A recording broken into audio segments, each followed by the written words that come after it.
Hola José, ¿cómo estás? Bienvenido al podcast, es un gusto tenerte acá y bueno, empecemos.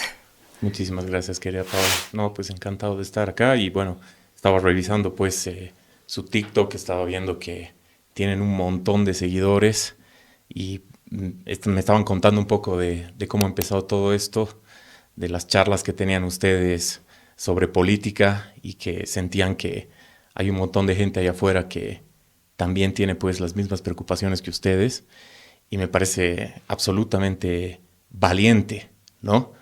Porque en un país como el que vivimos, simplemente alzar la voz ya es de valientes, ¿no es cierto? Yo he empezado de una manera muy parecida en la política, les quiero decir. Es decir, yo he empezado justamente con un podcast, ¿no? Yo empecé el año 2013 con unos compañeros de la Universidad Católica, Ujú. con el que hicimos un grupo, que después lo volvimos una fundación y de ahí empezamos a hacer política algunos de nosotros. Teníamos un podcast que se llamaba El Quinto Pasajero. Y realmente nadie todavía cachaba mucho del fenómeno podcast en ese tiempo, era el 2013, hace un Mm, montón realmente, más de una década, ¿no? Pero lo subíamos a nuestros perfiles de Facebook y tenía nomás repercusión, ¿no? Hacía nuestro primer proyecto y lo hacíamos con el SECRAT de la Católica, ¿no?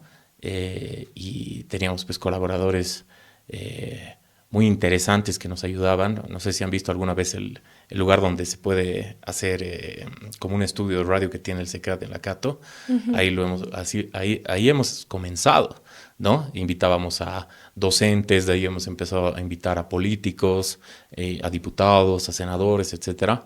Y desde ahí, pues, nos ha pegado, ¿no?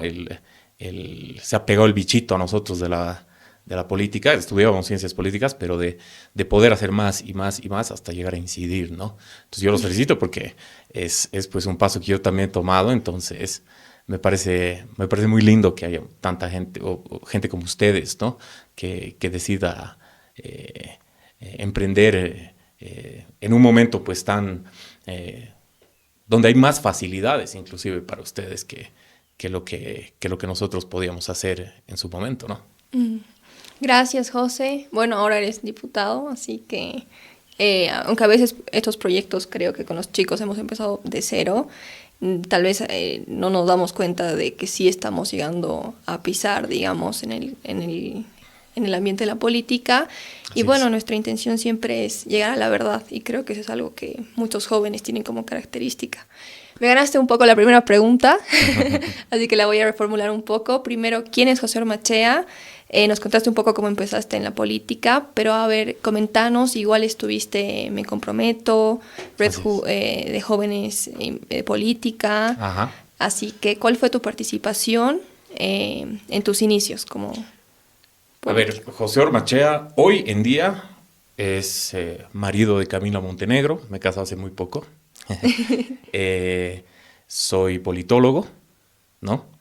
Y soy un patriota acérrimo, ¿no? Es decir, Bolivia es mi vida directamente, ¿no? Le dedico todos mis esfuerzos, desde que me levanto hasta que me voy a dormir, a que este país sea un lugar mejor y a que retorne la democracia a este país, porque yo considero, siendo diputado, ¿no? Que no hay democracia en este país en este momento, ¿no? Vamos a hablar bastante más de eso seguramente después, pero José Maché es eso, es esposo de la Camila Montenegro, es un patriota y es un politólogo. Pero sí, he empezado en este afán de intentar modificar la realidad de mi país y transformar el lugar en el que vivo eh, a través de un grupo de amigos que conozco hasta el día de hoy y son amigos muy, muy cercanos míos que han estudiado ciencias políticas conmigo y que, claro, decíamos, no es suficiente con ser prospectos de docentes o entrar a una ONG o entrar a una fundación o, no sé, pues estudiar hasta tener un postdoctorado, ¿no es cierto? Que todo eso es absolutamente válido, absolutamente loable, pero a nosotros nos picaba, ¿no? Por entrar a tratar de cambiar nuestra realidad, porque veíamos pues que en una época donde tanto en la universidad, y te digo en la católica, como en otras, la izquierda marxista, ¿no? Socialista marxista, era absolutamente predominante, ¿no es cierto? Nosotros nos hemos criado entre estudiantes que eran todos de izquierda radical, absolutamente todos. ¿Y tú? Claro, menos un grupo pequeño. ¿Y qué Yo eran? también me hace reír cuando dicen zurdo, comunista, no sé qué, Ujú. cuando saben perfectamente quienes han estudiado conmigo que nada que ver, ¿no? O sea, no teníamos, más bien éramos muy críticos de lo que todos leían, o inclusive de nuestros docentes, que muchos eran de izquierda en ese momento, ¿no? De izquierda radical. Entonces, claro, nosotros decidimos conformar un grupo de jóvenes que empezó haciendo podcast, como les dije, y después empezamos a buscar financiamiento para hacer un programa de televisión que salió en RTP durante el año 2014, que se llamaba Vota 2014, que era para concientizar a los jóvenes sobre la importancia de que vayan a votar de manera, digamos, entendida, ¿no? O sea, que sepan quiénes son los candidatos y qué proponen, ¿verdad? Y nosotros hemos empezado con eso y nos ha ido excelente. Teníamos más o menos un rating de unas 200,000 personas de alcance por fin de semana, ¿no? De jóvenes que sintonizaban el TV porque lo hacíamos chistoso, entrevistábamos a candidatos y les tirábamos bromas, era bastante distendido, bastante relajado, bastante fresco, bastante nuevo. Lo teníamos al Jorge Luis Palenque, al hijo del compadre, como el presentador, digamos. Y a la Laura Suaznava, una chica también muy, muy inteligente, ¿no? También muy interesada en la política, que eran pues los presentadores, ¿no? Y claro, eso duró un año. Y después empezamos a generar más proyectos, como era época preelectoral, generamos debates entre los precandidatos jóvenes, ¿no? Siempre abocados bastante a lo joven, ¿no? Y bueno, pues nos empezó a ir bien con nuestra organización de jóvenes que se llamaba Ágora, ¿no? Y generamos inclusive una fundación que era el Instituto Ágora de Estudios Públicos Multidisciplinarios, ¿no? Y a partir de ahí, con estos chicos, Carlos Alfred, Julián Kors, Juan Manuel Velasco, Ignacio Bacarreza y otros, digamos, nos hicimos conocer bastante entre los jóvenes de nuestra época, como un think tank, un grupo de chicos que no precisamente seguían lo que hacía la Comuna de García Linera, o querían meterse a Generación Evo, o querían meterse a Columna Sur, que era lo que estaba de moda en ese momento, sino que le damos la contra, éramos abiertamente opositores, ¿no es cierto? Y eso no era normal. Teníamos alguna contraparte tal vez en Santa Cruz, algunos chicos de la Casa de la Libertad, de ese momento, ¿no es cierto? Pero realmente 2013, 2014, 2015 éramos bien poquitos, ¿no? ¿Por qué? Porque había un auge de los precios de las commodities que hacían básicamente que Evo Morales sea imbatible. Era el momento, el año 2014 ha sido donde más porcentaje electoral ha sacado de su historia, es decir, 64%. Es una cosa para Latinoamérica impresionante, ¿no es cierto? Y aún así nosotros decidimos estar al otro lado de la vereda, ¿no es cierto? Por convicción, por ideología y porque entendíamos perfectamente que estaba mal, era absolutamente incorrecto, por ejemplo, que Evo Morales quiera ser candidato de nuevo y pretender la reelección. Él leyó que en ese momento era el único que él podía tratar de cambiar la Constitución, cambiar las reglas de juego, hacer el referéndum, intentar cualquier movida leguleya para tratar de repostularse indefinidamente, ¿no? Y nosotros iniciamos una campaña en contra de la reelección de Evo Morales. Y éramos 3 gatos locos en las calles de La Paz, tres gatos locos. Convocábamos a 50 personas, 70 personas y marchábamos en el Prado, marchábamos en la avenida Vallivian, que se dio en Obrajes, exigiendo justamente que se impida esto de la reelección, ¿no? Y después ya nos enganchamos con la campaña en contra de la reelección de Evo Morales, donde tuvo una participación de jóvenes espectacular, la convocatoria fue increíble y empezamos a juntarnos con gente como el Beto Mendívil, la Andrea Barrientos, que hoy es senadora, Mauri Guiteras del Beni, Luciana Campero, entre otros que nos empezamos a conocer, Luis Anayar, todos, nos empezamos a conocer previo, antes de Comunidad Ciudadana, ¿no? Alejandro Reyes, Beto Astorga, ¿no? Y nosotros decidimos crear una plataforma ciudadana, que era lo que estaba de moda en ese momento, las plataformas famosas y colectivos del 21F, donde hemos empezado a coordinar con los 9 departamentos, con chicos de los 9 departamentos, para crear Me Comprometo Bolivia, ¿no? Y Me Comprometo fue realmente un ejercicio democrático espectacular, porque éramos la única plataforma que tenía presencia en los 9 departamentos, ¿no? Que hicimos cosas espectaculares que yo hasta el día de hoy enseño en mi materia de consultoría política en campañas del UPB, ¿no? Por ejemplo, en ese momento, las redes sociales realmente no eran lo que hoy, en el sentido de las campañas políticas. No había granjas de bots, troles, ni nada que se le parezca, ¿no? La mayoría de los perfiles eran reales, en primer lugar. En segundo lugar, los políticos no sabían cómo manejar este nuevo fenómeno de las redes sociales para su propio beneficio en campañas. Y nosotros nos hemos adelantado un montón al movimiento al socialismo, que después de esa experiencia, el 21F, recién generaron los guerreros digitales. Antes no existían, ¿no? Porque nosotros les ganamos en línea directamente. ¿Ya? Teníamos estrategias muy interesantes como para llamar la atención, como por ejemplo, cambiar todos nuestro estatus de relación y le poníamos comprometido. Entonces, lo primero que te sale en tu feed, ¿no? Sí. Es lo primero que te sale en tu feed para que la gente te felicite, etcétera, etcétera, etcétera.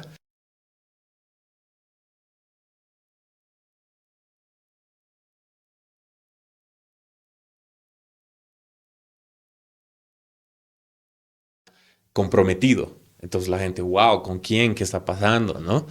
Y con Bolivia, voto no, ¿no? Entonces fue una experiencia muy bonita. Después, por ejemplo, el gobierno del MAS regalaba poleras, regalaba gorritas, regalaba la típica campaña con recursos del Estado, obviamente, ¿no? Para dar dádivas a la gente, ¿no? Y que quieran votar sí. Nosotros lo que hicimos fue, como no teníamos plata, hemos calculado en algún momento una relación de 200-1 en recursos económicos entre ellos y nosotros, ¿no? O sea, la campaña del no versus la campaña del sí. La campaña del no de las plataformas versus el sí fomentado desde el Estado, ¿no es cierto?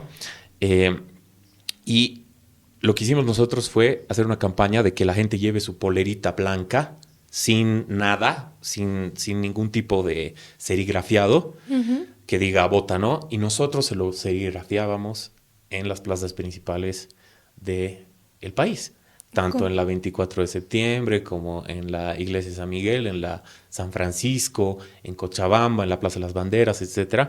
Entonces estábamos todo un día serigrafeando con nuestro aparatito para serigrafear a todas las personas que les generaba pues un sentimiento, les generaba pues un compromiso tener la polera que estaba haciendo fila durante horas bajo el sol para que te la serigrafen, y realmente esa gente iba a votar no sí o sí.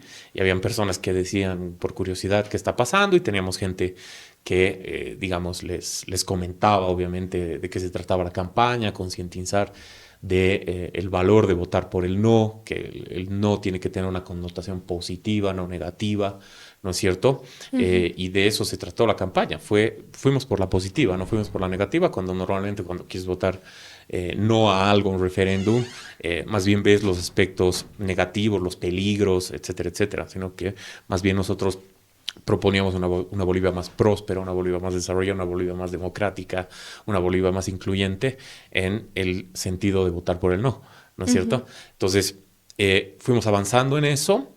Y posteriormente yo me fui a estudiar un tiempito, unos cursos de Estados Unidos. Después volví y trabajé para la Fundación Pazoscanqui un tiempito, ¿no? Para el Diego Ayo, que es un politólogo genial, ¿no? Que tiene unas columnas espectaculares, ¿no? Unas cuantas consultorías realicé con él y la Fundación Pazoscanqui, con la Fundación Nueva Economía también de Carola Capra, cuando todavía estaban en La Paz, ahora están en Santa Cruz. Y ahí me llamó Carlos Mesa. Me llamó Carlos Mesa y me dijo, bueno, pues estoy haciendo una organización política porque si me he presentado a las elecciones, pues me tengo que presentar con un partido, ¿me quieres ayudar? ¿No? Yo acepté de inmediato, recluté a muchos jóvenes que había conocido en el trayecto, ¿no?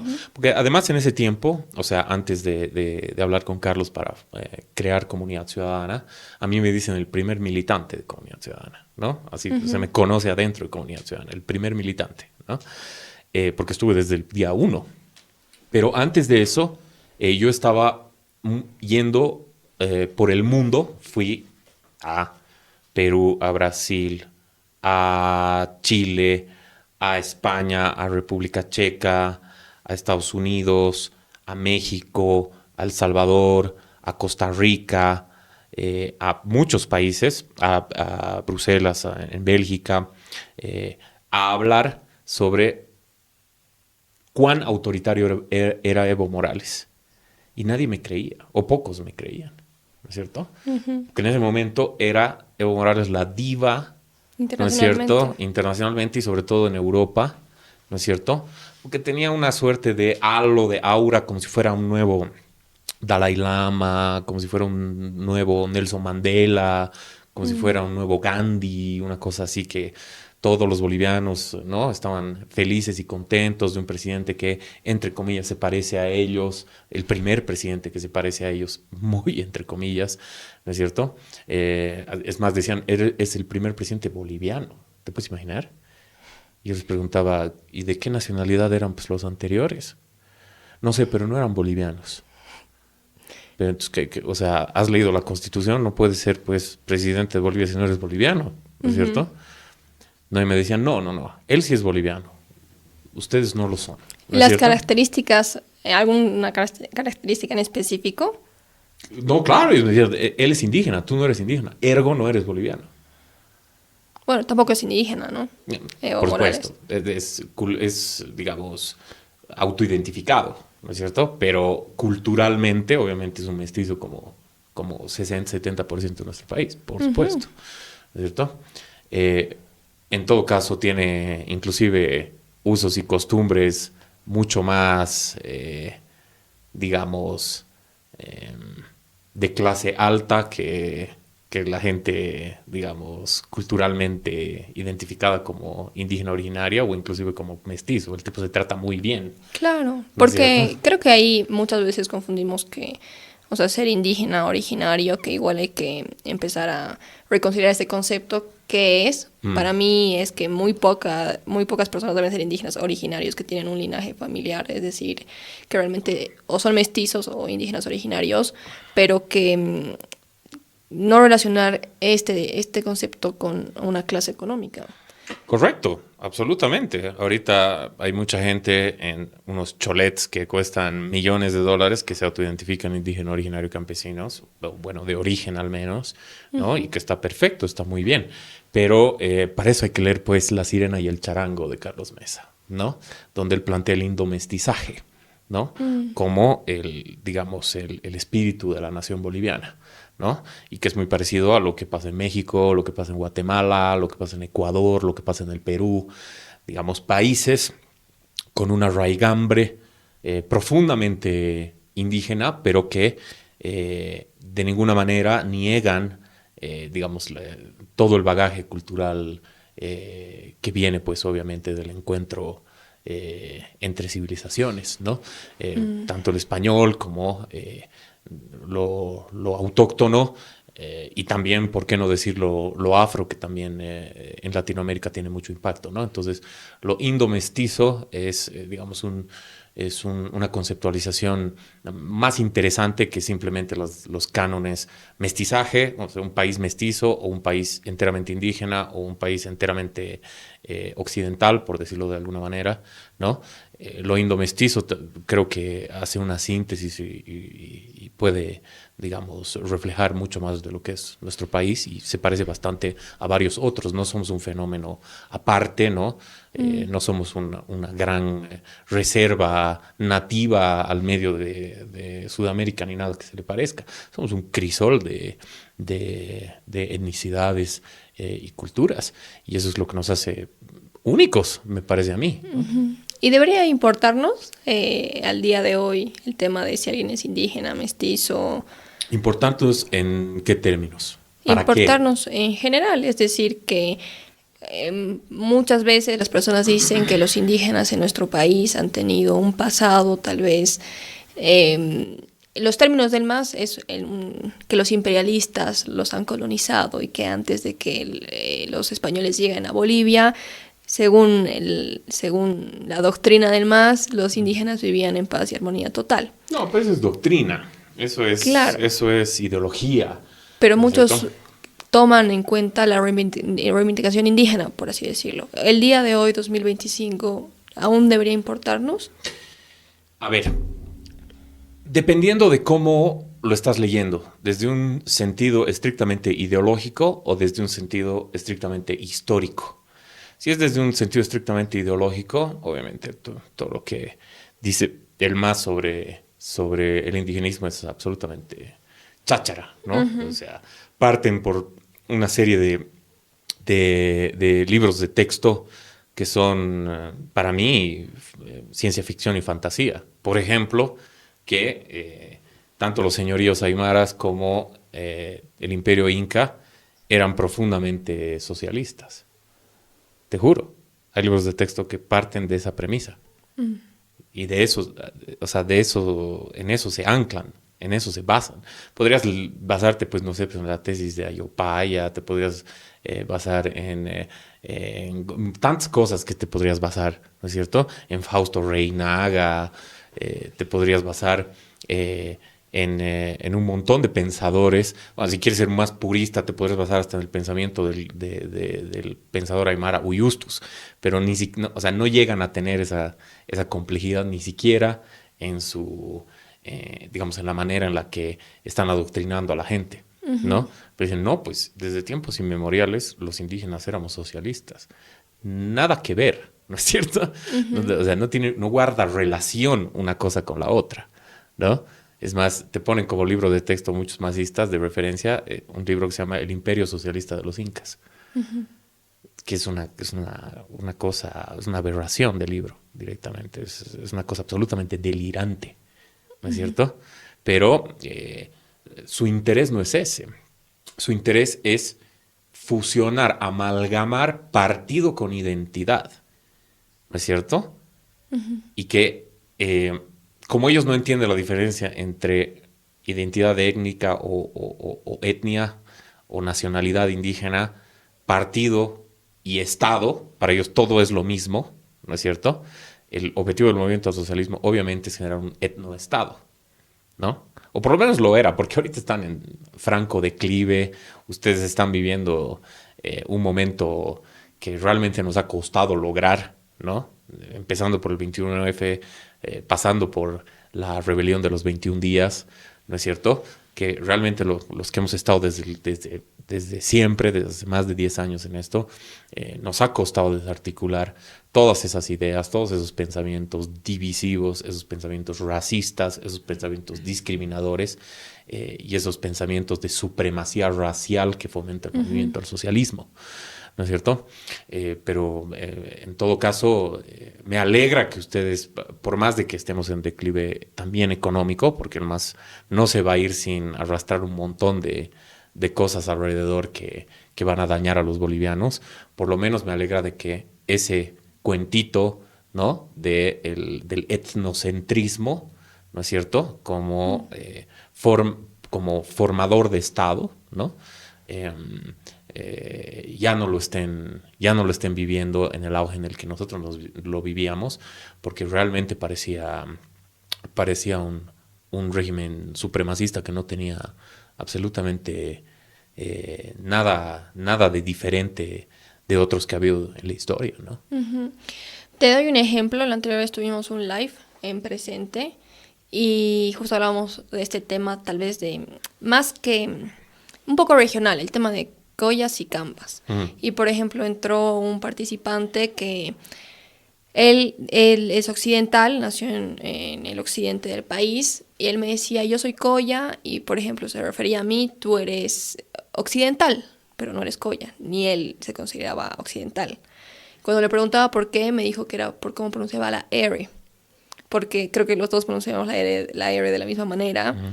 Y yo, justamente por ese motivo, me parece que ahí el MAS ha logrado instaurar este tipo de diferencias totalmente absurdas y ha logrado inclusive que otros candidatos a la presidencia como Manfred Reyes Villa hable que necesita una vicepresidenta mujer y colla del occidente. Uh-huh, uh-huh. Es decir, ahora los políticos piensan que un presidente tiene que ser de una región y para poder ganar el vicepresidente tiene que ser o de diferente género o de una región, de la región contraria del país, del lado contrario. A ver, ¿eso debería importarnos? Yo te voy a decir dos cosas sobre ese tema. El primero, no como político, sino como docente universitario que ha estudiado de manera académica esto, ¿ok? Si vos ves la sociología electoral boliviana, y hay estudios variados al respecto, cómo votan los bolivianos y por quién y por qué, ¿no? Y lo mezclas un poco con los estudios del Salvador Romero, ¿no? Sobre geografía electoral boliviana, te das cuenta desde un ámbito estrictamente de la ciencia política que no existe ninguna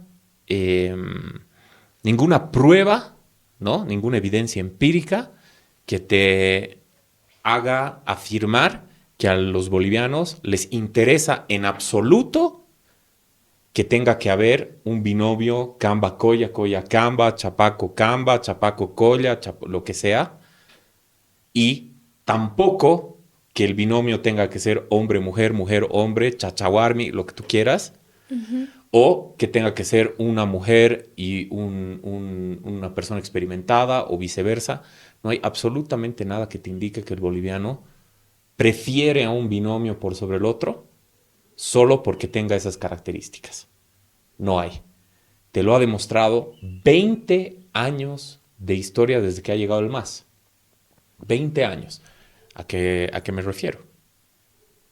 2 hombres occidentales, Evo y Álvaro, han ganado en 3 oportunidades las elecciones nacionales. En 3 oportunidades. La mayoría del país ha votado por ellos, lamentablemente. Ha tardado muchos años hacerle entender a la gente que ese no era el camino, ¿no es cierto? Pero en 2006, 2010, 2014, ¿no es cierto? 2 hombres viejos occidentales, los 2 collas. O sea, el MAS el 2014 ganó en Santa Cruz, por cierto, ¿no es cierto? En el único departamento que nunca ha ganado del país ha sido el Beni. Pero después, en todos los departamentos ha ganado el MAS. En alguna oportunidad. No estoy haciendo apología del MAS, simplemente estoy lanzando datos de la realidad objetiva, ¿no es cierto? El 2020, lamentablemente, por culpa de un gobierno que yo le llamo el Murillato, ¿no? Ha ganado el MAS nuevamente con 2 hombres viejos y collas. Lucho y David, ¿no? Se ha hecho experimentos como el Don Juan del Granado, yo lo respeto mucho a Don Juan del Granado, con Adriana Gil. ¿No? Pues eso hubiera sido, digamos, si es que esa hipótesis o esa tesis fuera valedera, ¿no? Hubiera sido una gran elección de Don Juan del Granado. Creo que ha perdido hasta la personería jurídica de tan pocos votos que ha cosechado, ¿no es cierto? 2% creo que ha sacado. Uh-huh. Pero hay tal vez un punto que recalcar sobre este tema antes de cambiar de tópico, es que Álvaro García Linera era considerado el intelectual del MAS. Es decir, tal vez no el lado indígena, como siempre se lo trató de demostrar desde el MAS, que era Evo Morales, y tal vez un poco lo mismo con Catacora y Choquehuanca. Es decir, Choquehuanca siempre habló del indigenismo y Luis Arce no saca esa bandera. Sí, pero estamos hablando específicamente de un binomio triunfador tiene que ser un binomio Cambacoya. O un binomio triunfador tiene que ser un binomio hombre mayor, experimentado, con mujer joven, digamos, ¿no? O un joven del Oriente y una mujer mayor de Occidente. ¿Me entiendes? O sea, ese tipo de especificaciones, ¿no? Para un perfil político realmente al boliviano promedio le da lo mismo. ¿Qué es lo que le interesa al boliviano promedio? Quien te prometa cómo vamos, para esta elección, quien te prometa cómo vamos a salir de la crisis económica, por ese van a votar. Por ese van a votar. No hay más cosa. O sea, no hay más interrogante, no hay más misterio. ¿No es cierto? El MAS está identificado como el responsable en su versión Andrónico, en su versión Choquehuanca, en su versión Evo, en su versión Arce, en su versión Manfred, en todas sus versiones, el MAS está identificado como el responsable de la crisis económica. ¿No es cierto? Entonces, el país ya ha identificado a una bolsa de responsables. 7 de cada 10, por primera vez en 20 años, en casi 20 años, 7 de cada 10 bolivianos están predispuestos a votar por cualquier otra cosa que no sea el MAS. O sus, digamos, acólitos, llámese Manfred, llámese Branco u otros, ¿no? Nada que tenga relación con el MAS, ¿no es cierto? Y eso no había ocurrido antes. Antes tenías que rescatar un poco de la votación de las personas que están absolutamente decepcionadas del movimiento al socialismo y que no quieren votar por el MAS, pero que tenían que, de alguna manera, resignarse a votar por el MAS nuevamente, porque no veía opciones, digamos, claras al frente, ¿no? O opciones fuertes. Era otros momentos, el precio del barril de petróleo, que es el indicador para el gas nuestro, estaba por los cielos, ¿no es cierto? Y no había competencia realmente con el movimiento al socialismo fuerte. Y esos son números, no es algo que estoy diciendo yo, ¿no? ¿Y crees que lo que dijo Manfred, tal vez el tema de que su vicepresidenta tiene que ser occidental y Eva Copa, estaba influenciado por el MAS? Sí, por supuesto. A Manfred Reyes Villa la agenda se la pone el MAS. O sea, hasta me da pena. Un poco me da pena, Manfred. No me debería dar pena, pero me da pena. ¿Por qué? Porque tal vez él ni siquiera quiere hacer esto que está haciendo. Tal vez él ni siquiera realmente se quiere candidatear. Todo el mundo dice está emocionadísimo, el hombre está absolutamente entusiasmado, tiene ganas de ser candidato, qué sé yo. Yo creo todo lo contrario. Yo creo que él no quisiera meterse en esto en absoluto. Y que se tiene que meter, porque está obligado. Porque tiene un mandato de Luis Arce Catacora para hacerlo. Me explico. En este momento se le han sido absueltos 10 procesos a Manfred Reyes Villa de toda índole, administrativo, penal, civil, etc. ¿No? Manfred Reyes Villa, de esos 10 procesos que él dice que la CIDH ha sido la que lo ha absuelto. No, el Tribunal Constitucional Plurinacional que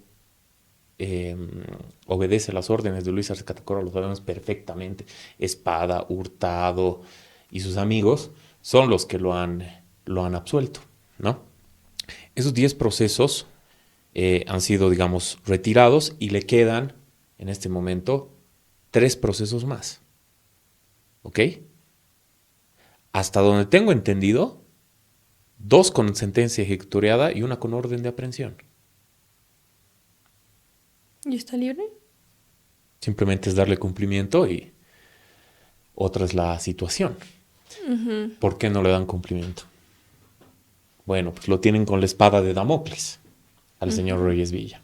Lo tienen con la espada de Damocles. ¿no es cierto?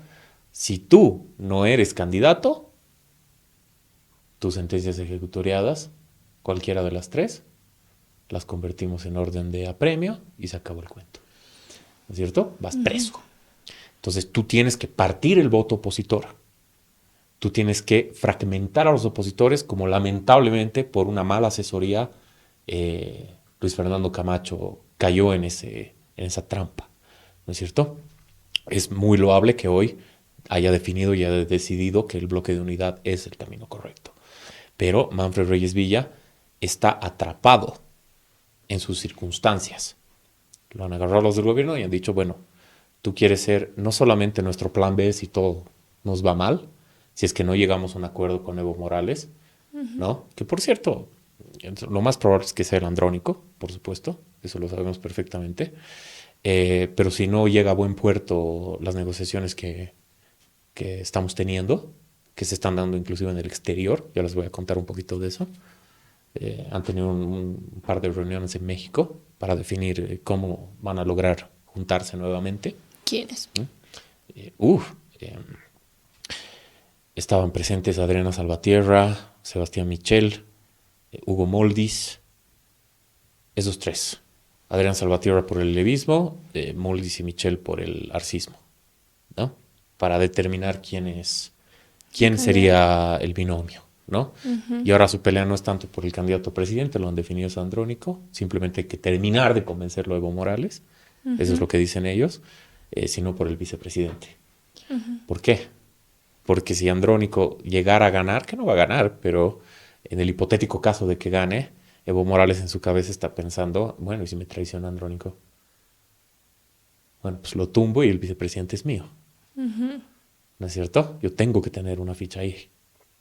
Y lo mismo piensa Luis Arce. Si Andrónico me manda a juicio de responsabilidades, bueno, pues tengo que hacer todo lo posible por tumbarlo y el presidente tiene que ser mío. En estas elecciones 2025, recuerda votar conscientemente. Eso significa reconocer la importancia de esta decisión, entender que durará 5 años y que tiene que estar basada en conocimiento pleno de los actores y sus historiales, de sus propuestas y de la Bolivia que quieren construir. Vota conscientemente y construyamos un país del que todos los bolivianos estemos orgullosos. Y tú que eres parlamentario, al igual que Andrónico, tal vez estás un poquito más cerca de él. ¿Cómo es Andrónico? No, yo no estoy cerca.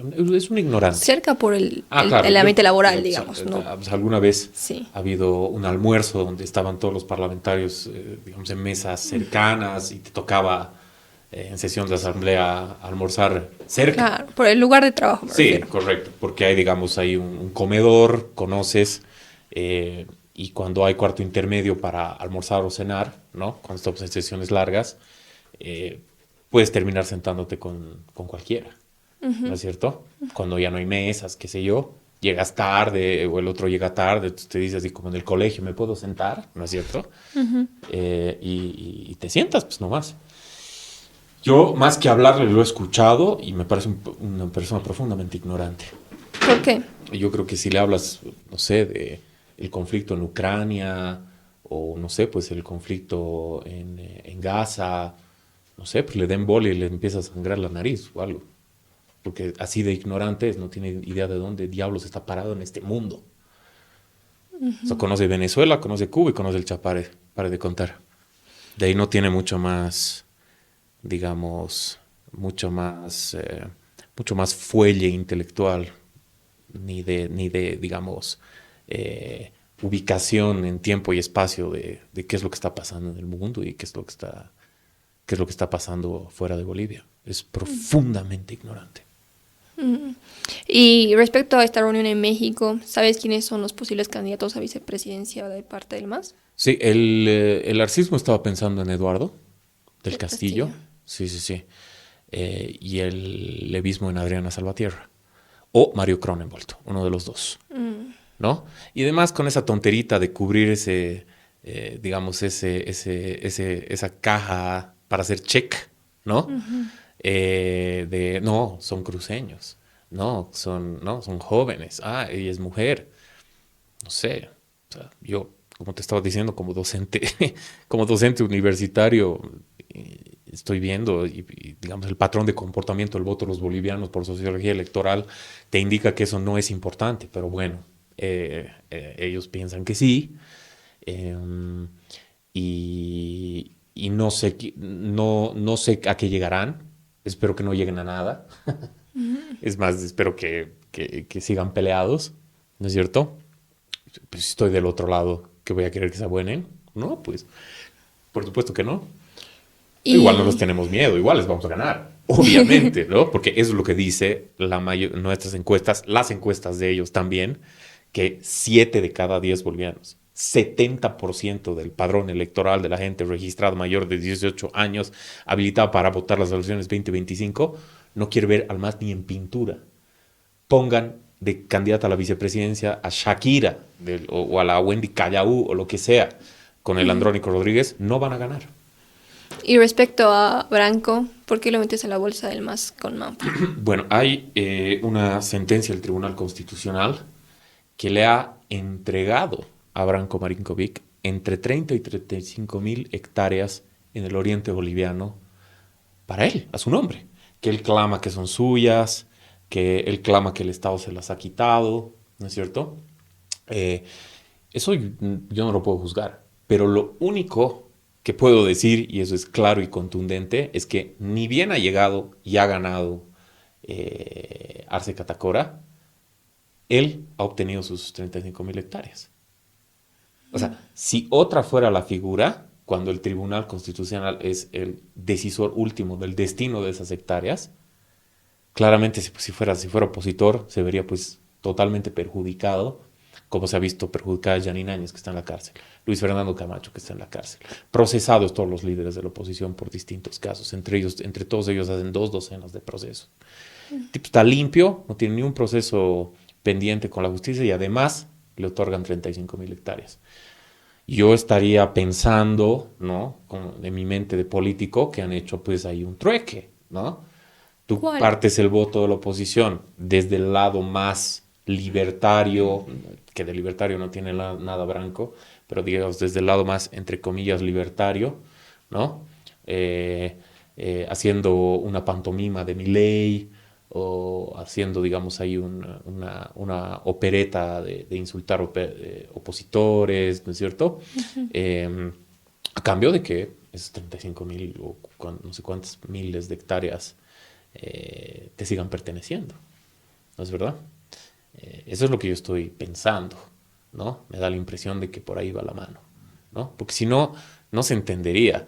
Yo cito a Branko Marinkovic cuando era ministro del ministerio más estatista de todos los ministerios, Branko. Del ministerio más estatista de todos los ministerios que tenemos, el Ministerio de Planificación del Desarrollo. O sea, se atribuye al Estado la planificación de cómo se tiene que desarrollar la vida de todos los bolivianos. Mira vos. Y de eso era ministro Branko Marinkovic, ¿no? El antiestatista, planificando el desarrollo, ¿no es cierto? El desarrollo de manera centralizada para todo el país. Mira vos, ¿qué tipo más liberal? Dios, no puede haber tipo más liberal que él. Estoy siendo sarcástico, por si acaso, ¿no? Pero, en todo caso, claro, pues tratar de sacar un pedacito al bloque de unidad, 2%, 3%, 4%, para que cumpla su objetivo el movimiento al socialismo de toda la vida, que es ganar en primera vuelta, porque si vamos a una segunda, van a tener que hacer fraude ellos, porque si no, no pueden. Van a tener que hacer fraude como la anterior vez, un mega fraude como lo que ha hecho Maduro hace 6 meses atrás. ¿Y crees que lo hagan? Sí, están absolutamente determinados. Absolutamente determinados en suspender las elecciones, hacer fraude, decretar un estado de sitio localizado en el Chapare, y ya por ley de estado de sitio ya no se puede hacer mientras hay un estado de excepción, se le llama ahora estado de excepción, ya sea localizado, regionalizado, nacional. En Bolivia no puede haber procesos electorales.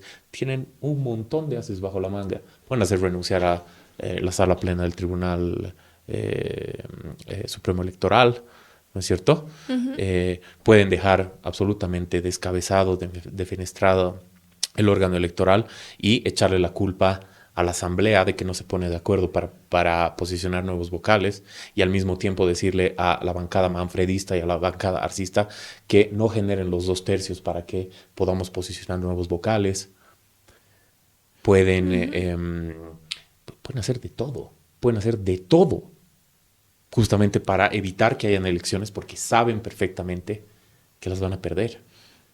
¿Y la bancada de CC está tomando algunas previsiones para eso? Claro, nosotros estamos diciéndole y advirtiéndolo día a día, todos los días. Yo no pierdo un segundo en ningún lugar donde se me invita para advertirle a la población de este peligro inminente. Arce está en el dilema de Maduro. ¿Vos crees que Arce se puede dar el lujo de salir del poder? No se puede dar el lujo, Paola. No se va a ir preso. Le esperan procesos vía juicio y responsabilidades, proposiciones acusatorias, que el fiscal general, Mariaca, está con Dios y con el diablo, como el anterior fiscal general, como Lanchipa, unos sinvergüenzas. Puede tranquilamente aceptar una proposición acusatoria. Hoy día ha salido una sentencia constitucional para blindarlo a Luis Arce en el caso de que se vaya, ¿sabías, no? De los juicios de responsabilidades. Ahora van a tener los exmandatarios y altos jerarcas del nivel central del Estado, ministros, viceministros, todo, el derecho a apelación.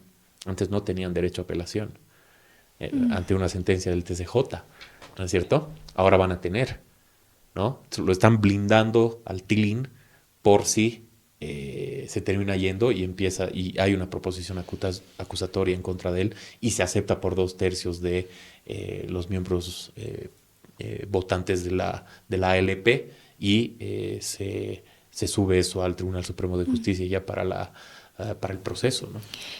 Pero más allá de advertir, digamos, a la población, ¿qué acciones ustedes van a tomar?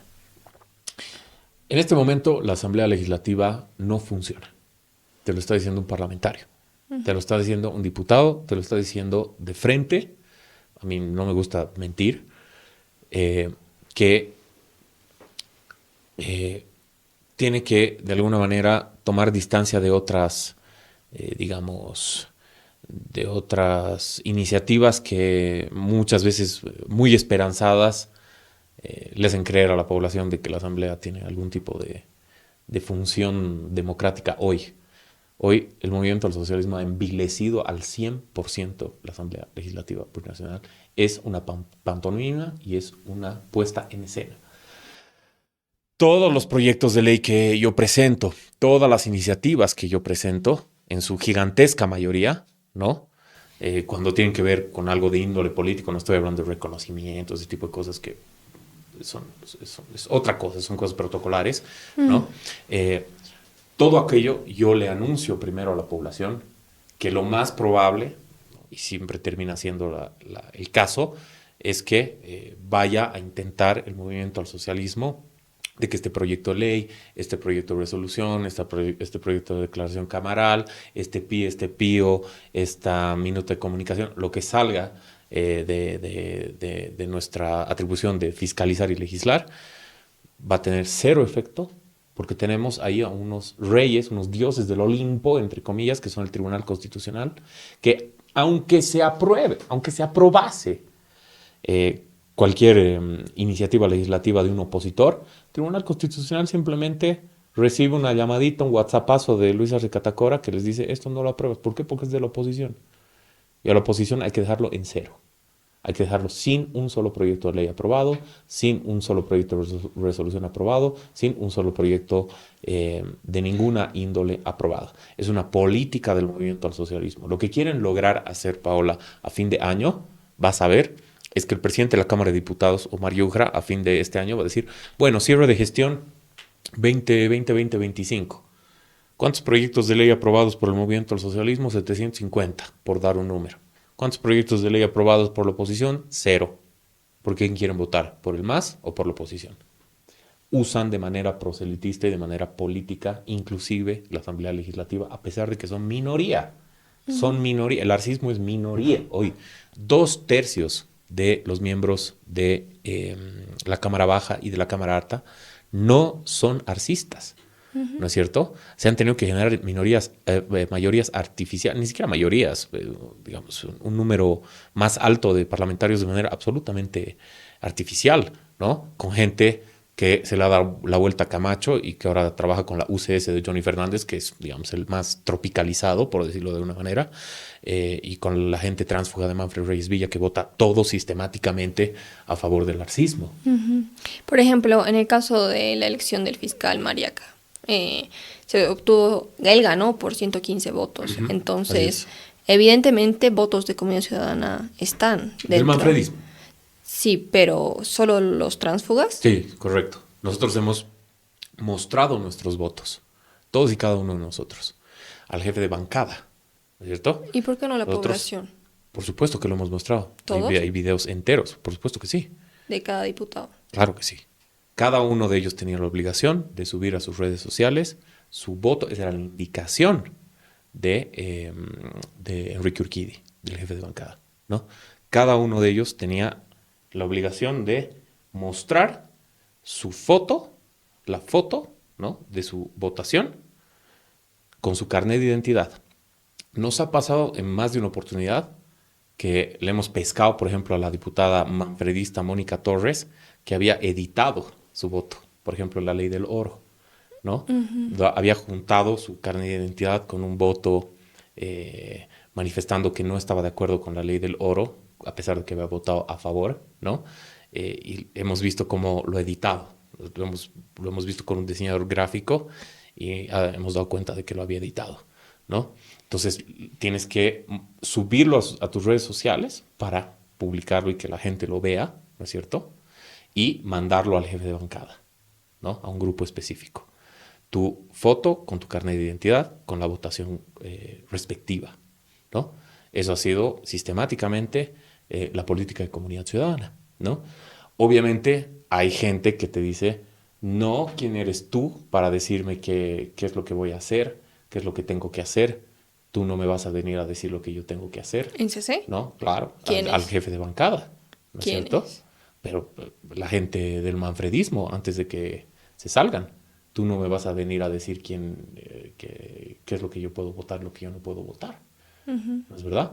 Y de repente, por cuentagotas, se empiezan a salir. Y de repente, por cuentagotas, los empiezas a ver haciendo campaña por Manfred Reyes Villa, ¿no? Y por cuentagotas los empiezas a ver siendo la gente que reunía las firmas para APB Súmate. Que, por cierto, el día de ayer, desde el Tribunal Electoral, ha habido una observación a APB Súmate, que esto sería importante hacerlo notar a la población, que APB Súmate no cuenta con los 6 meses de vida partidaria con personería jurídica registrada como para presentarse a las elecciones nacionales. Un abogado se ha personado al Tribunal Supremo Electoral para elevar esa queja y la van a tener que discutir en sala plena, porque es verdad. Por la ley de régimen electoral y la ley de organizaciones políticas, la LOP, organizaciones políticas que tengan menos de 6 meses de vida constituida legalmente pueden participar en las elecciones nacionales. En esa situación está APB Súmate de Manfred. ¿Qué van a hacer? No lo sé, pero vas a ver, si le permitan a APB Súmate participar, se está absolutamente consumado la alianza Manfred Movimiento al Socialismo, porque claramente no es gente de fiar el Tribunal Supremo Electoral. Yo no le fío absolutamente ni una galleta, le fío al señor Ávila o al señor Tawichi, digamos. ¿Cuál es tu? Siempre usas una frase que es Arce y Manfred, un solo corazón. La he acuñado yo. Sí, Claro. Arce, Manfred, un solo corazón. Esa la he acuñado yo y las encuestas son tan falsas como el color de tu bigote y de tu pelo, ¿no? Al Manfred. Pero sí. Va a estar complicado porque no se va a bajar. No se va a bajar. La cosa es llevarlo a un nivel de votación tipo Óscar Ortiz el 2019, ¿no? Un 4%, un 3%, estamos seguros que lo podemos hacer. porque la unidad ha sido muy bien recibida, el bloque de unidad ha sido muy bien recibido entre la ciudadanía. Es lo que nos estaban pidiendo. Hemos obedecido algo que no, una petición mayoritaria de esos 7 de cada 10 que no quieren ver al MAS. ¿No es cierto? Y cuando me dicen, ustedes son una minoría, son una cosa minúscula. O sea, 7 de cada 10 bolivianos no quieren ver más al MAS en pintura. Están dispuestos a votar por lo que sea absolutamente diferenciado al movimiento del socialismo. O sea, ese nivel de intención de voto, que lo están queriendo fragmentar con unas encuestas truchas que han salido el otro día, ese nivel de intención de voto no lo ha tenido el MAS ni siquiera en su mejor momento. ¿No es cierto? Si 7 de cada 10 están predispuestos a votar por la unidad. O sea, realmente es una cosa... ¿Sabes qué? No me gusta esta palabra porque lo ha utilizado mucho el García Linera, pero se podría estar hablando de algo hegemónico. ¿No es cierto? Y cambiando de tema, ¿qué ideología tiene José Ormachea? Yo soy liberal clásico.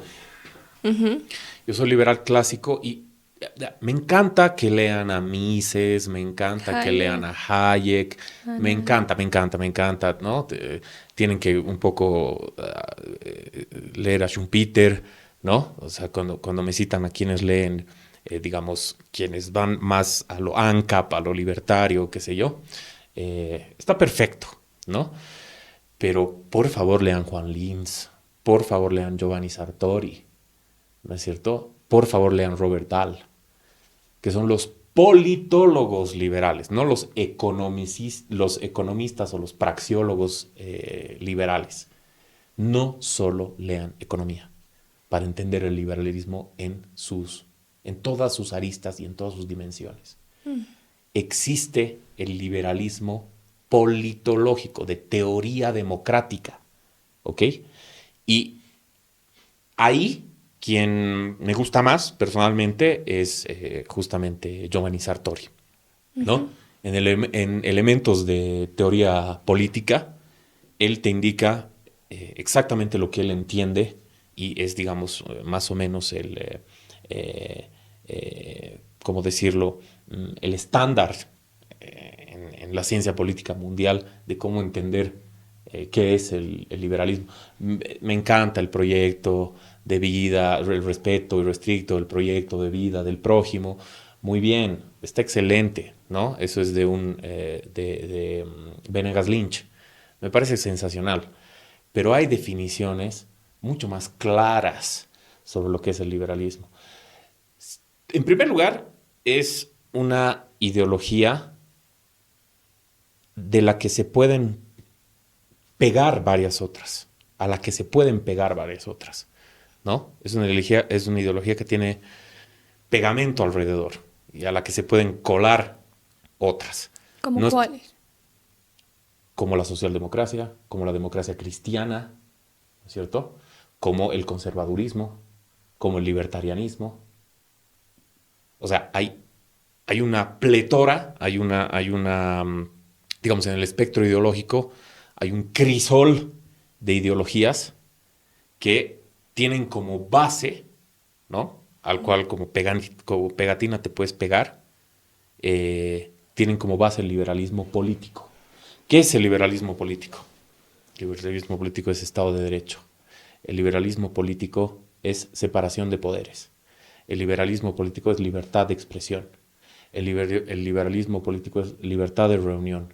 El liberalismo político es libertad para crear tu propio partido político y competir en elecciones libres y transparentes. El liberalismo político es el fomento absoluto a la democracia representativa sobre todas las cosas. El liberalismo político tiene que ver, pues, con el respeto irrestricto también hacia una sociedad plural, ¿no? El liberalismo político es todo eso y más. No solamente es la economía.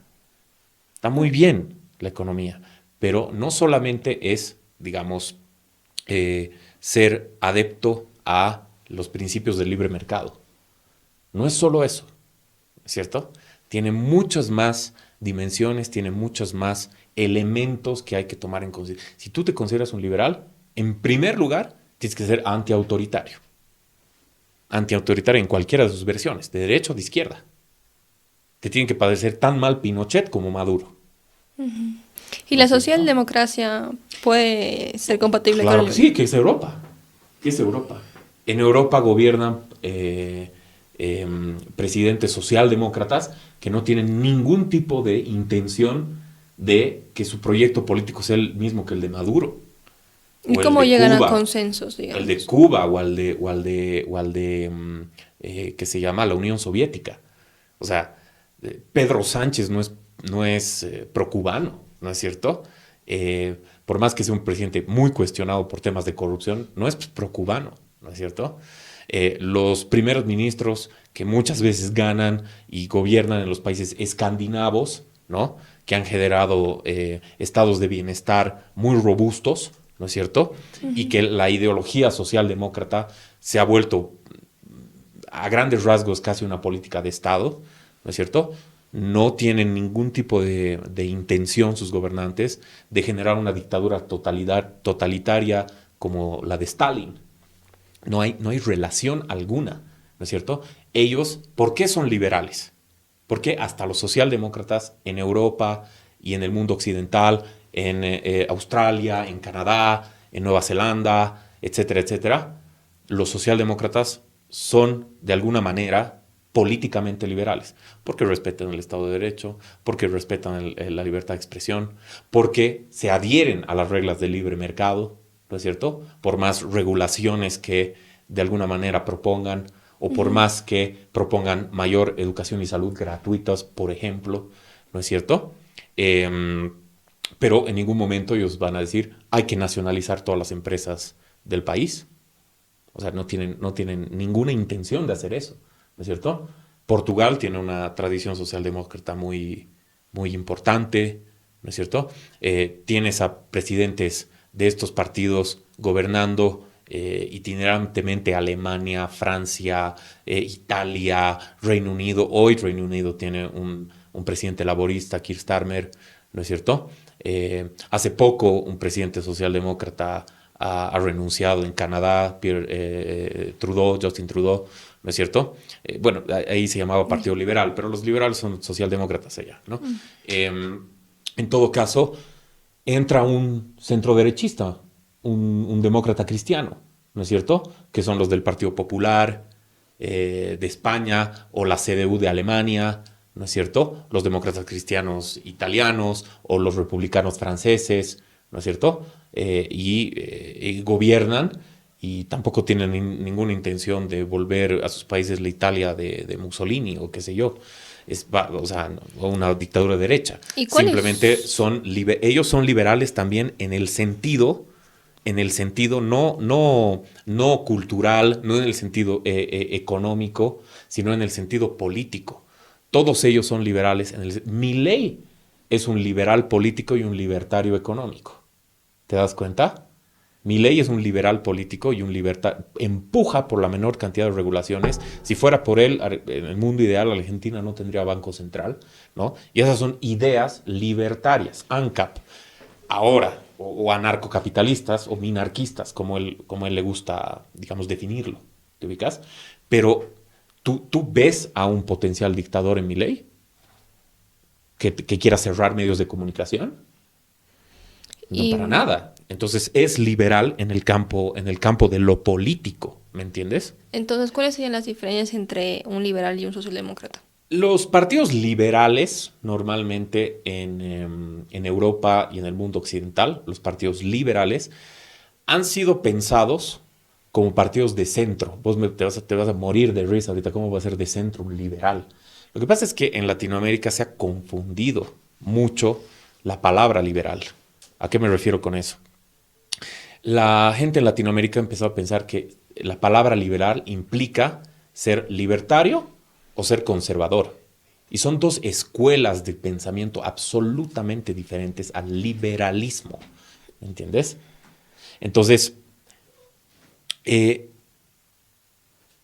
liberalismo cubre, es como un manto, es como un celofán en el que pueden estar inmersos distintos tipos de ideología. ¿Te ubicas? Y tienes que leer a Giovanni Sartori. Giovanni Sartori te dice, o sea, el liberalismo es el centro. ¿Por qué? Porque en un momento determinado puede irse más hacia la regulación y en otro momento determinado puede irse más hacia el laissez-faire, laissez-passer. El liberalismo. Sí. ¿Por qué? Porque no se trata solamente del liberalismo económico en el sentido de laissez-faire, laissez-passer, digamos, la mano invisible del mercado. Ese es un elemento del liberalismo. El liberalismo ha nacido como movimiento político para diseñar institucionalidad política. La separación de poderes es un pensamiento, es un concepto, es una idea liberal, ¿no? Los liberales, desde la Revolución Francesa, han pensado en la separación de poderes, ¿no? Desde Montesquieu y otros pensadores, ¿no? Que han sido obviamente referente para estos movimientos desde el siglo XVIII en adelante, XVII, XVIII en adelante, que evidentemente han interpretado el liberalismo no solo desde su matiz, desde su bemol económico, no, sino también desde su carácter político, netamente y de manera más fundamentalmente política. Las instituciones bajo las cuales se para una república son liberales, ¿no es cierto? De verdad, te lo digo. O sea, así se lo ha entendido durante siglos al liberalismo, ¿no es cierto? El Estado de Derecho, la separación de poderes, la libertad de expresión, la libertad de asociación, el multipartidismo, ¿no es cierto? Todo eso viene de cabezas de personas que eran profundamente liberales, ¿no es verdad? No solamente tiene que ver con un dogma, una ideología, un cuerpo de ideas de tinte económico, ¿no es cierto? Entonces, Javier Milei, si tú me dices que tal vez el concepto de liberalismo se confunde en Latinoamérica, sí. ¿Javier Milei sería de centro? No. Javier Milei, a mí me da la impresión de que es una persona que opera políticamente de una manera muy de centro-derecha. De muy centro-derecha. ¿Te ubicas? Javier Milei, ¿de centro? De centro-derecha. ¿Por qué? Porque Javier Milei no es de extrema derecha, en absoluto. ¿Qué es ser de extrema derecha? Tener un pensamiento pues profundamente autoritario, ¿no? La extrema izquierda y la extrema derecha. A ver, el espectro ideológico no es así una lineecita como te enseñan en ciencia política, ¿no? Que aquí está la izquierda, aquí está la derecha. No. Es una herradura. Los extremos se tocan. ¿Te das cuenta? Es una herradura, así. Y los extremos se tocan. ¿Qué es lo que hace que la extrema derecha y la extrema izquierda sean afines? Ser autoritarios. Estar en contra de las instituciones republicanas liberales. Estar en contra de la libertad de prensa. Estar en contra de la libertad de asociación. Estar en contra de la libertad de expresión. Estar en contra de la libertad de pensamiento. Eso te hace antiliberal. Los americanos le dicen iliberal, ¿no es cierto? Milei no es populista, lo tildan de populista. ¿Qué es el populismo? El famoso populismo. Krauss, un mexicano, lo define como el populismo es el uso de la aplicación y el uso demagógico de la democracia para destruirla por dentro. Eso es el populismo. Gente que entra al gobierno, destruye las instituciones como hace el MAS, como hace Maduro, como hacía Correa en Ecuador, como hace Ortega en Nicaragua, etcétera, etcétera, etcétera. Destruye por dentro, carcome la democracia y sus instituciones para instaurar una dictadura. Yo tenía una clase que la doy en México que se llamaba Dictadura, la fase superior del populismo, ¿no? Digamos, haciendo referencia a un texto de Lenin, ¿no? Que era el imperialismo, la fase superior del capitalismo. Yo digamos, lo suplanté por dictadura a la fase superior del populismo. Todos los populistas tienen la intención de ser eventualmente dictadores. Todos y cada uno. ¿No es cierto? Milei no tiene la menor intención de instaurar nuevamente la dictadura de Videla o de Viola o de Viñone en Argentina. Se va a través de las elecciones y se va y punto final, digamos, ¿no? Si es que pierde. Y no va a tratar de reelegirse, no va a cambiar la constitución para reelegirse, porque él es un liberal político. Respeta al Parlamento, respeta la independencia de la justicia, respeta la libertad de expresión, la libertad de asociación, marchan en contra de él y él no los reprime, ¿no es cierto? Marchan en contra de él los sindicatos, los peronistas, qué sé yo, los kirchneristas, la gente afiliada a la CGT, y Milei no los reprime, ¿no es cierto? No es que agarra y va y tienes a 50, 100, 200 presos políticos. El gobierno de Argentina no tiene presos políticos, digamos, ¿no es cierto? Como lo tienen 220 aquí en Bolivia, más de 1.700 en Venezuela, incontables en Cuba. ¿Te ubicas la diferencia? ¿Existen liberales en Bolivia? Existen liberales en Bolivia y son todas las personas que están en este momento en el bloque de unidad. ¿A qué me refiero? Tengan tendencias más conservadoras, más centristas o más centroizquierdistas, son respetuosos de la democracia representativa y de la democracia, abocada a los derechos humanos, al respeto irrestricto de las libertades y los derechos fundamentales de los demás. Es decir, es más, aquí hay una dicotomía entre liberal, o sea, hay un clivaje entre liberal e iliberal, no liberal. El MAS no es liberal. No es liberal porque es autoritario, es antiinstitucionalista, ¿no es cierto? Es antirrepublicano, es más, nos ha quitado la república, ¿no? Nos ha tratado de quitar la república. Hay 7 artículos de la Constitución que indican que seguimos siendo una república. Pero son populistas, tratan de destruir las instituciones por dentro, ¿no es cierto? ¿Qué hace un liberal? Un liberal político, no estamos hablando del liberal económico, un liberal político.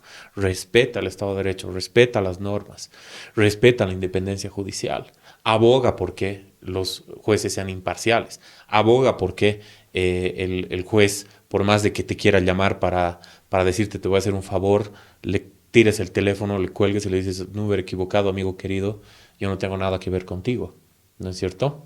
Respeta las autonomías, que se respete la descentralidad a la que tenemos que avanzar como país, se respete a todos las fuerzas vivas, orgánicas de la sociedad civil y que no las quieras monopolizar, como es el Pacto de Unidad, la CSUCB, la que se llama las Bartolinas y todo ese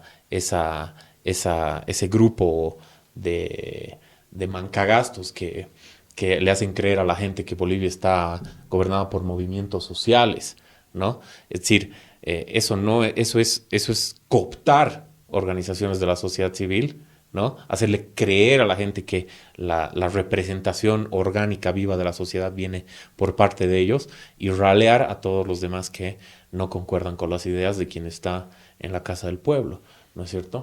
¿Carlos Mesa es liberal entonces? Sí, absolutamente. ¿Samuel Doria Medina también? Absolutamente. ¿Tuto Quiroga también? Por supuesto que sí. ¿Y Camacho? Claro que sí.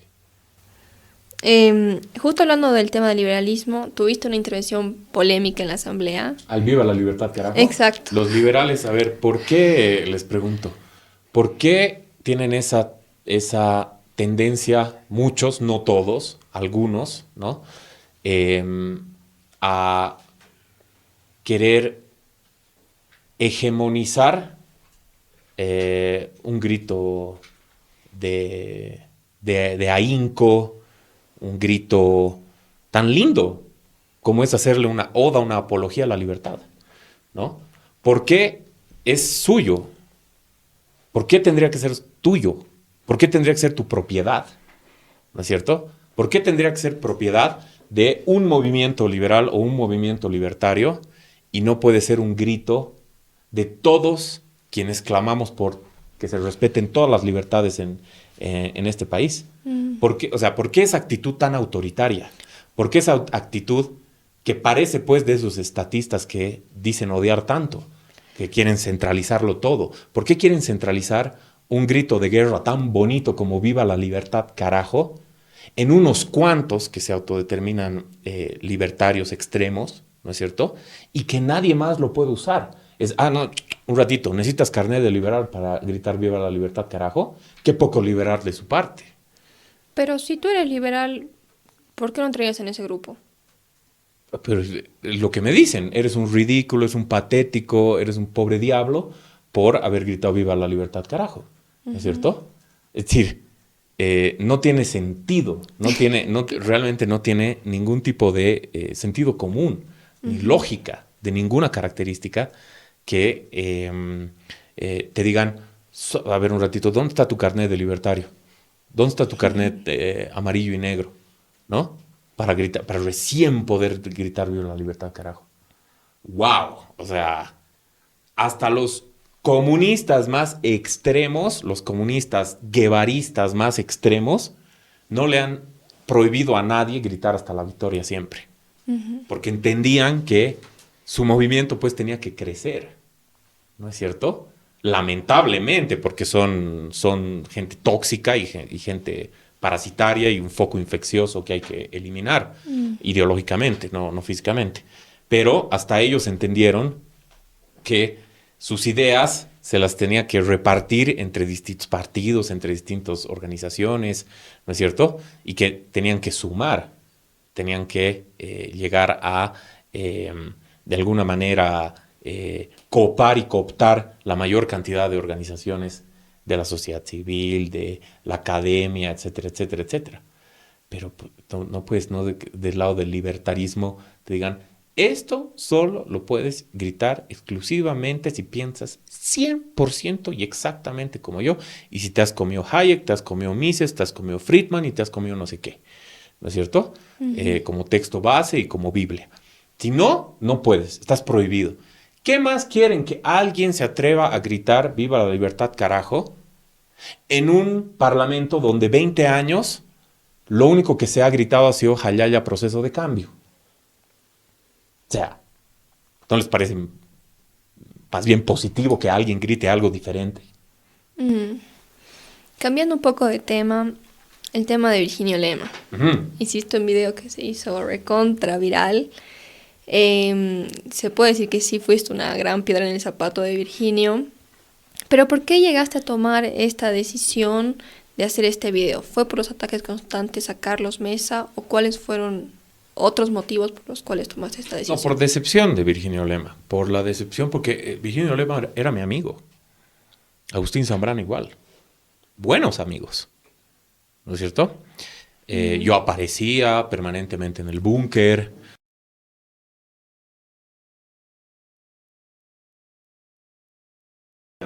Muy relevante, ¿no? Y que la han ido cosechando y la han ido construyendo durante años de hacer denuncias muy, muy acertadas en muchas oportunidades, ¿no es cierto? Pero claro, mucha gente me empezó a decir, de Tarija sobre todo, ¿no? Pero ¿por qué apareces en el búnker? ¿Por qué apareces en el búnker?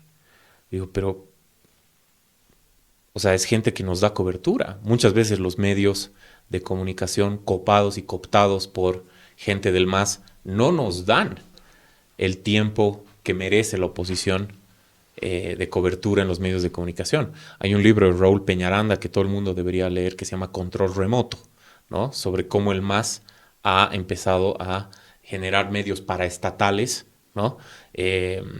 Mediante la pauta publicitaria estatal para manipular las líneas editoriales y que el 80% de la cobertura sea a favor del movimiento al socialismo y 20% de cobertura casi siempre negativa hacia la oposición, ¿no? Entonces, si hay una alternativa en línea que le da cobertura a la oposición, ¿por qué no utilizarla? No, lo que pasa, me dicen, es que, claro, Virginio siempre ha tenido negocios con el MAS, ¿no? Me dicen, Poca gente lo sabe en Bolivia, pero en Tarija lo sabemos todos, ¿no? En Tarija lo sabemos la gran mayoría de nosotros y te lo tenemos que decir, ¿no?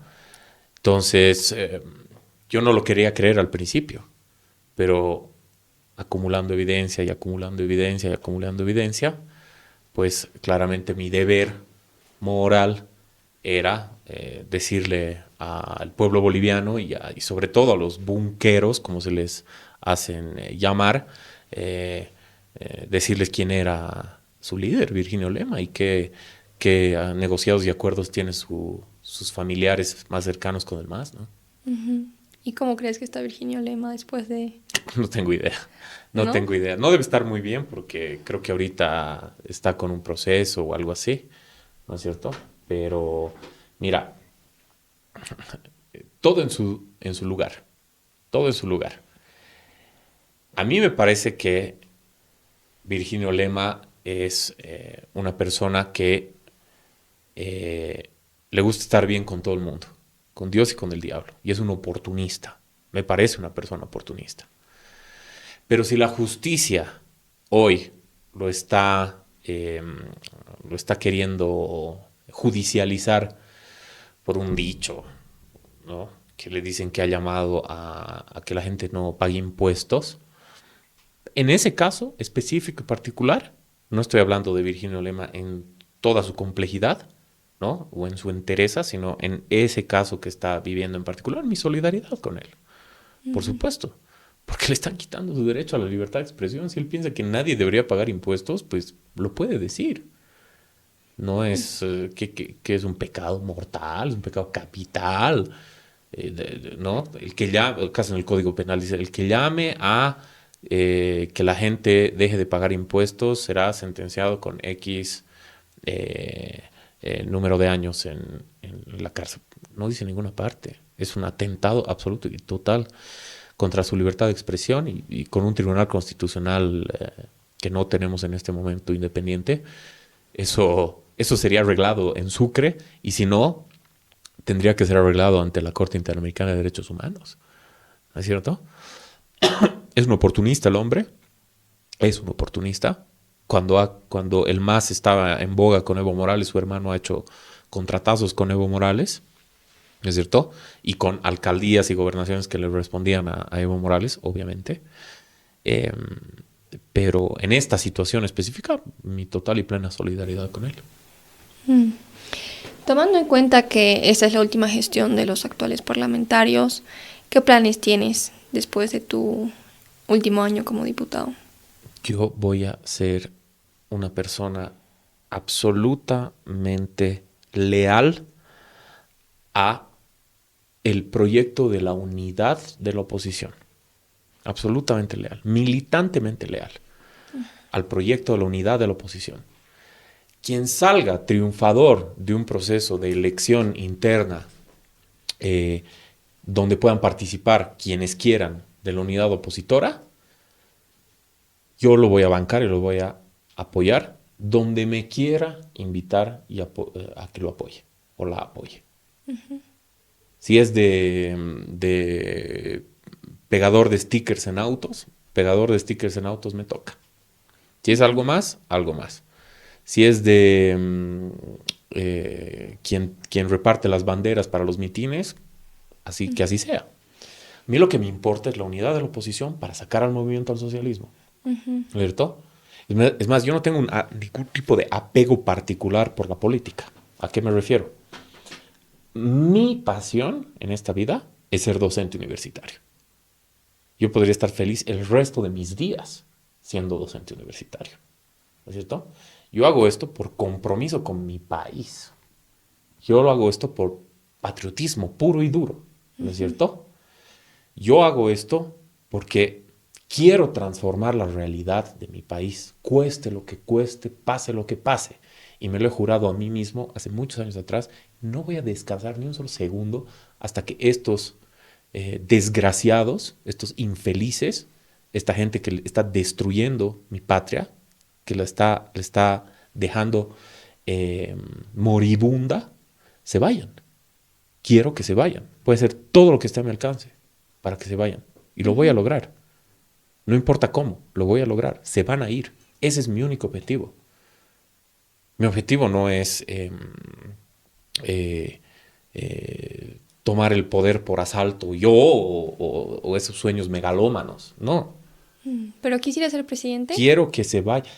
Yo quiero que se vayan. No me importa quién me cumple ese sueño mientras sea una persona democrática, no sea un nuevo gobierno autoritario.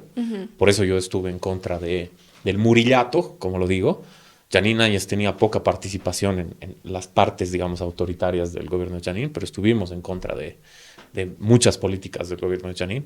Entonces no nos pueden acusar de que nosotros simplemente queremos que haya un gobierno opositor y no importa si es corrupto, si es autoritario o cualquier otra cosa. No nos pueden culpar, no nos pueden decir eso porque nosotros no hemos formado parte del gobierno de Janine, porque sabemos que había un Arturo Murillo, ¿no es cierto?, que tenía todos los vicios del MAS y peores, ¿no es cierto?, en sí. Entonces, yo quiero que el MAS se vaya. Es lo único que me interesa. Y reemplazar ese modelo, ese sistema, ese aparato, esa maquinaria por democracia real. Porque vamos a inventar el agua tibia, Paola.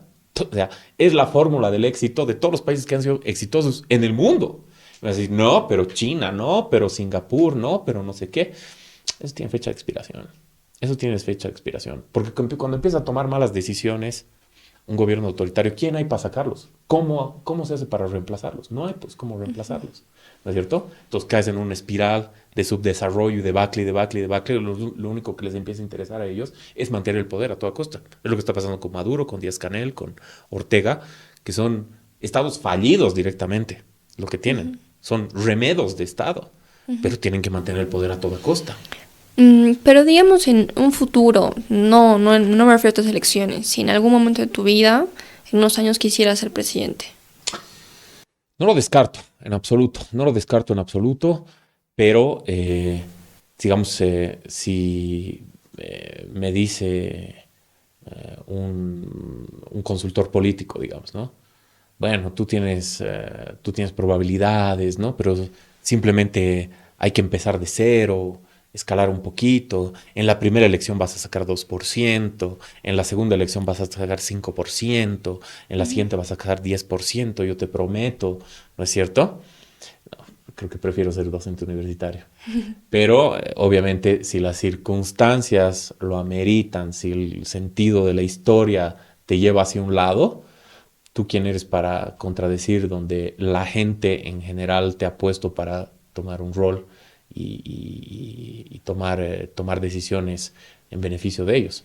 Hay que ver, claro, la política es increíblemente dinámica. Si hay que apoyar en el futuro a alguien más, hay que apoyar a alguien más. Si la gente decide digamos, mis colegas más cercanos en política deciden que yo soy la persona más capaz para tomar las riendas de este país, claro que haré un esfuerzo. Es un deber cívico, es un deber patriótico, es un trabajo, es una pega como cualquier otra. Eso sí rescato muchísimo de lo que dice Javier Milei, que yo lo admiro profundamente. Él dice, esto es como ir a trabajar a una oficina. Es un despacho, te han puesto de gerente por 5 años, tienes un contrato, vos vas, trabajas, haces lo que tienes que hacer y sirves como tienes que servir. No te tienes que servir de la gente, sino que tienes que servir, ¿no es cierto? Y es como un trabajo cualquiera de oficina. No es para privilegios, para gastos dispendiosos, para la camarita. La mayoría de la política pasa detrás de cámaras, fuera de estas cámaras, trabajando, laburando, dándole pienso a las cosas y pensando cómo ayudar y colaborar a las personas que te han puesto ahí, ¿no? En el sentido de la mayoría de los bolivianos, ¿no?, que votan por uno. En el caso que esta unidad que ya se está consolidando no sería candidato Carlos Mesa, tal vez cualquier otro, y te ofrecen ir con él tal vez otra vez como diputado o senador, ¿habría un tipo de roce con Carlos Mesa? No creo. ¿No? No creo. Sinceramente no creo. No le he preguntado, no hemos hablado de eso, pero no creo. Ahora, continúan siendo competitivos todos. Todos continúan siendo. O sea, las últimas mediciones que nosotros tenemos están prácticamente empatados todos los del bloque de unidad, incluyendo a Camacho, que desde su reclusión injusta continúa siendo absolutamente competitivo, ¿no? Entonces, ahorita, en este preciso momento, no es momento para decir, este está descartado, este tiene más posibilidad. Son toditos absolutamente competitivos a día de hoy. Lo vamos a ver en un gran mecanismo de elección interno para definir quién es el candidato. Pero el que salga yo lo banco, no importa nada, no me importa nada. Yo estoy ahí al pie del cañón 24/7 haciendo campaña por quien salga candidato a la unidad del bloque de unidad opositora, porque ese es el camino, no queda la menor duda, ¿no? ¿Y qué tan cercana es tu relación con Carlos Mesa? ¿Cuánto lo estimas? Uf, yo lo quiero un montón, porque tenemos una relación intelectual, ¿no es cierto? Él como historiador consumado, yo como politólogo, hemos pasado muchas cosas muy, muy profundas juntos. O sea, no es fácil que te roben una elección. O sea, todos somos de carne y hueso. No es sentimentalmente fácil que te roben una elección, ¿no es cierto? Que te correspondía. Te correspondía la presidencia, te correspondía asumir. O sea, a toda regla tú tendrías que ser presidente ahora, el 2025. ¿No es cierto? Te ha tocado, claro, responsablemente ser el líder de la oposición y se está haciendo eso. Pero no es sentimentalmente fácil para nadie. Para nosotros tampoco ha sido. ¿No es cierto? Entonces, vivir ese tipo de experiencias es algo que realmente no dudo que pueda volver a vivir nuevamente. Que todas las cosas del 2019 se hayan dado de esa forma que se han dado, ¿no? Y que nosotros hayamos estado a la cabeza, a la dirigencia, sobre todo en el occidente del país, de las personas que depositaban su confianza para sacarlo a Evo Morales por lo que había hecho. No, eso te marca para siempre. Y solidifica una relación con una persona para siempre. Y no estoy hablando desde el término político. Si Carlos Mesa deja de estar en política eventualmente, claramente voy a tener una relación de amistad para toda la vida con él, por supuesto. Y muchos de la bancada también. O todos los que seguimos siendo leales, ¿no? Bueno, hemos empezado la entrevista hablando contigo y ya para terminarla, igual quiero cerrarla hablando de ti. Investigando un poco justamente sobre toda tu trayectoria política, encontramos una tesis de tu mamá que habla de Pablo Zárate Huilca y la rebelión indígena. Y en la dedicación ella dice, lo cito, ellos son mis hijos, Lucía y José Manuel Ormachea, mi compañero René Antonio Mayorga. A los primeros les pido disculpas por haberles robado tantos momentos. Y a René Antonio le agradezco por sus inteligentes observaciones al trabajo. ¿Por qué tu mamá menciona que te robó momentos a ti y a tu hermana? Bueno, ha hecho su doctorado ella en Lima, en Perú, ¿no? Sobre Pablo Zárate Huilca, la mal llamada Guerra Federal, José Manuel Pando, etcétera, etcétera, ¿no? Liberales contra conservadores, la guerra Chuquisaca-La Paz. Ese es su tema, y específicamente Pablo Zárate Huilca, ¿no? Aliado de José Manuel Pando. Y ella tenía que viajar mucho, tenía que viajar demasiado, ¿no? Al Perú, a la universidad en la que ella hizo su doctorado, pero no, o sea, yo a mi madre la admiro, que no tienes idea. O sea, ella es miembro de la Academia Nacional de Historia, ¿no?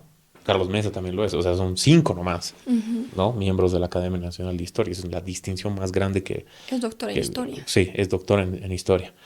Es la distinción más grande que te pueda dar este país como historiador, ¿no? Entonces, bueno, ella, mujer divorciada, ha tenido que batírselas desde que nosotros éramos muy chiquitos para poder darnos la mejor vida que podía, ¿no? Y de historiador, o sea, de docente en la UNSA, que es lo que ella ha sido, docente en la UNSA, en la Católica y en la UPEA, al mismo tiempo, en un momento determinado. Ni así, pues, muchas veces te alcanza, ¿no? Entonces, Perdón yo, ¿no? A ella por tal vez haber sido mucha carga, mucho peso para, para una profesión tan hermosa, pero que lamentablemente en este país no te genera tanto, ¿no? Pero ella ha hecho todo lo que ha estado en su vida, en su alma y en su corazón para darnos las mejores condiciones, que eran condiciones humildes, ¿no? Desde el lado de mi madre, para criarnos, ¿no es cierto? Eh, Vivíamos en un departamento muy chiquito, los tres, yo, mi hermana y ella. Nunca hemos tenido auto. Es más, yo hasta mis 14 años creo que nunca no he tenido ni celular ni televisión por cable, ¿no es cierto? Comparado con amigos que sus padres les iba mucho mejor, ¿no? Entonces yo le agradezco. No sé cómo más agradecerle a mi mamá. Y al René Antonio, que lamentablemente falleció el año pasado, pareja de mi mamá, 27 años. René Antonio Mayor, uno de los mejores politólogos que ha tenido este país, doctor en ciencia política.